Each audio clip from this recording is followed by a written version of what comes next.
கீத்துக்குருவி, என்ன நீ உனக்கு பிடிச்ச சேனலை மட்டும் பார்த்துக்கிட்டே இருக்க, ரிமோட்டை கொடு. அப்படின்னு கேட்குது.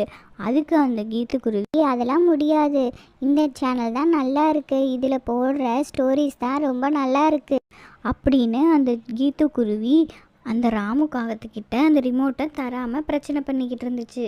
அப்போ அங்கே வந்த ஈஸ்வரிக்காகவும் என்ன சத்தம்? என்ன பண்ணிக்கிட்டு இருக்கீங்க ரெண்டு பேரும்? அப்படின்னு கேட்குது. அப்போ அந்த ராமுக்காக சொல்லுது, அம்மா அம்மா, இந்த சிட்டுக்குருவியை பாருங்கம்மா, நம்ம வீட்டுக்கே வந்து நம்ம டிவியவே நம்மளை பார்க்க விடாமல் பண்ணுதுமா அப்படின்னு சொன்ன உடனே அந்த ஈஸ்வரிக்காகவும், ஏய் கீத்து குருவி, உனக்கு என்ன ரொம்ப சேட்டையாயிருச்சா? எதுக்கு நீ ராமுக்கு கூட ரிமோட்டை தர மாட்டேங்கிற? இப்படிலாம் பண்ணிக்கிட்டு இருந்தா நீங்க டிவி பார்க்க முடியாது. நீ கிளம்பி உங்க வீட்டுக்கு போ. அப்படின்னு சொல்லி அந்த ஈஸ்வரிக்காகவும் கீத்துக்குருவியை பற்றி விட்டுருது.